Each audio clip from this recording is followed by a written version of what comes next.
Hello అండి, నమస్తే. Welcome to Suji kitchen recipes. ఈరోజు మంచి ప్రసాదం రెసిపీ అయితే చేసి చూపించబోతున్నాను. పండగలు అయితే స్టార్ట్ అయ్యాయి కదండి, ప్రసాదం రెసిపీలు చేస్తూ ఉంటాము. అలాగే సింపుల్గా ప్రిపేర్ చేసుకునేలా చక్కెర పొంగల్ని అయితే చేసి చూపించబోతున్నాను.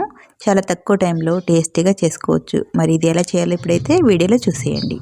ముందుగా ఈ చక్కెర పొంగల్కి కావలసిన బియ్యాన్ని అయితే కొలిచి పక్కన పెట్టుకున్నాము. ఇలా ఒక గిన్నె తీసుకొని ఇందులోకి 1 కప్పు వరకు బియ్యం కొలిచి వేసుకోండి. ఆ తర్వాత స్టవ్ ఆన్ చేసి చిన్న కళాయి పెట్టుకొని బియ్యం తీసుకున్న కప్పుతో 1/2 కప్పు వరకు పెసరపప్పును తీసుకోండి. ఈ చక్కెర పొంగల్లోకి పచ్చిపప్పును కూడా వేసి చేస్తారండి. కాకపోతే ఇలా ఫ్రై చేసి వేయడం వల్ల పొంగల్ అనేది చాలా రుచిగా ఉంటుంది.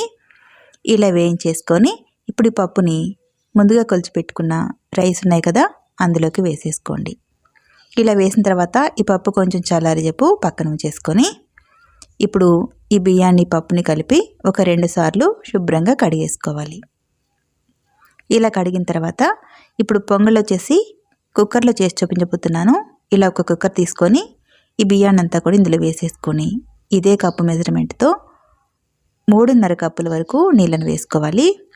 1.5 కప్పు పప్పు బియ్యం కలిపి తీసుకున్నాం కదా, 3.5 కప్పులు నీళ్ళు వేసామంటే చక్కెర పొంగలి మంచిగా ఉడుకుతుంది. మరీ మెత్తగా అవ్వదు, అలాగని గల్లుగా ఉండదు. కరెక్ట్ కన్సిస్టెన్సీలో ఉడుకుతుందండి 3.5 కప్పుల నీళ్ళకి. ఇలా మొత్తం కూడా నీళ్ళు వేసిన తర్వాత కుక్కర్ మూత పెట్టేసి స్టవ్ ఆన్ చేసి స్టవ్ మీద పెట్టేసి ఒక 3 విజిల్లు వచ్చేంత వరకు కుక్ చేసుకోవాలి. 3 విజిల్లు అయితే పర్ఫెక్ట్గా నీరు లేకుండా ఉడికిపోతుంది. 3 విజిల్లు వచ్చిన తర్వాత ప్రెషర్ అంతా పోయినప్పుడు ఇలా ఓపెన్ చేసేసుకోవాలి. స్టవ్ని సిమ్లో ఉంచేసుకొని ఈ రైస్ అంతా కూడా ఒకసారి కలిపేసుకోవాలి. ఇక్కడ మీకు రైస్ చూపిస్తున్నా చూడండి. తీసుకున్న రైస్ పప్పుకి తీసుకున్న వాటర్కి పర్ఫెక్ట్గా సరిపోయింది.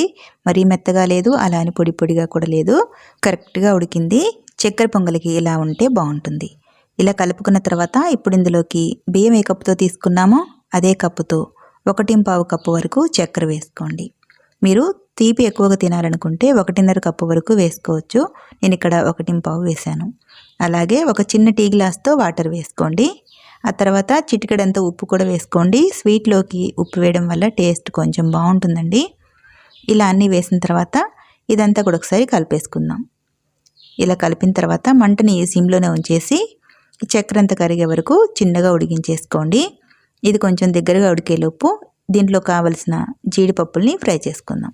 స్టవ్ ఆన్ చేసి ఇలా ఒక కళాయి పెట్టేసుకొని ఇందులోకి ఒక 3 టేబుల్ స్పూన్ల వరకు నెయ్యిని వేసుకోండి. నెయ్యి కొంచెం ఎక్కువగానే ఉంటే చక్కెర పొంగల్ అనేది టేస్టీగా ఉంటుంది.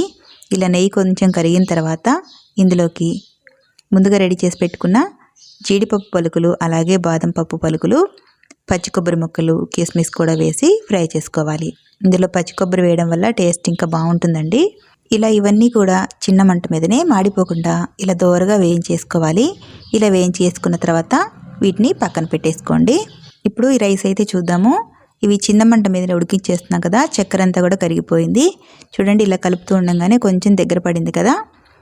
మరి దగ్గర పడేంత వరకు ఉడికించే అవసరం లేదండి. ఇలా కొంచెం లూజ్గా ఉన్నప్పుడే ఇందులోకి మంచి ఫ్లేవర్ కోసం కొద్దిగా దంచిన ఇలాచీని అయితే వేసుకోండి. ఆ తర్వాత పచ్చకర్పూరాన్ని చిన్న ముక్క తీసుకొని ఇలా నలిపేసి వేసుకోండి. పచ్చకర్పూరం వేయడం వల్ల చక్కెర పొంగలి గుడిల ప్రసాదంలా మంచి ఫ్లేవర్తో టేస్టీగా ఉంటుంది. ఇలా 1 నిమిషం పాటు కలుపుకుంటే సరిపోతుంది. మరీ దగ్గరగా ఉడికించాల్సిన అవసరం లేదండి. ఇక్కడ చూపించిన విధంగా ఈ కన్సిస్టెన్సీలో ఉంటే సరిపోతుంది. ఇప్పుడు ఇందులోకి ముందుగా ఫ్రై చేసి పెట్టుకున్న డ్రై ఫ్రూట్స్ అన్నీ కూడా వేసేసుకోండి. ఇందులో కొంచెం నెయ్యి ఎక్కువగా పడుతుందండి. నెయ్యి ఎక్కువగా వేయడం వల్ల రుచి ఇంకా బాగుంటుంది. ఇవి వేసిన తర్వాత ఇవన్నీ కూడా కలిసేలాగా ఒకసారి మిక్స్ చేసుకోండి.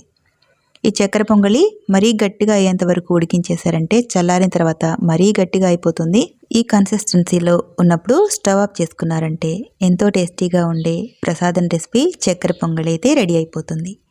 చూడ్డానికి చాలా బాగుంది కదా, మంచి ఫ్లేవర్ అయితే వస్తుందండి. ఇందులో పచ్చకర్పూరం వేసాం కదా, గుడిల ప్రసాదం లాగా మంచి ఫ్లేవర్తో టేస్ట్ అయితే చాలా బాగుంటుంది. ప్రసాదాలు చేయాలనుకున్నప్పుడు ఈ చక్కెర పొంగల్ని సింపుల్ ప్రాసెస్లో ఇలా ట్రై చేయండి. పండుగలకి చాలా ఈజీగా తొందరగా చేసేసుకోవచ్చు. మరి ఎంతో కమ్మగా ఉండే ఈ చక్కెర పొంగలి ప్రసాదం రెసిపీని ఈ పండుగలకి మీరు కూడా ఈ ప్రాసెస్లో ట్రై చేసి రెసిపీ ఎలా వచ్చిందో కామెంట్ చేయండి. ఈ వీడియో కనుక మీకు నచ్చితే ప్లీజ్ ఒక లైక్ చేసి ఈ వీడియోని మరికొంతమందికి షేర్ చేయండి. అలాగే subscribe to my YouTube channel. Thank you for watching.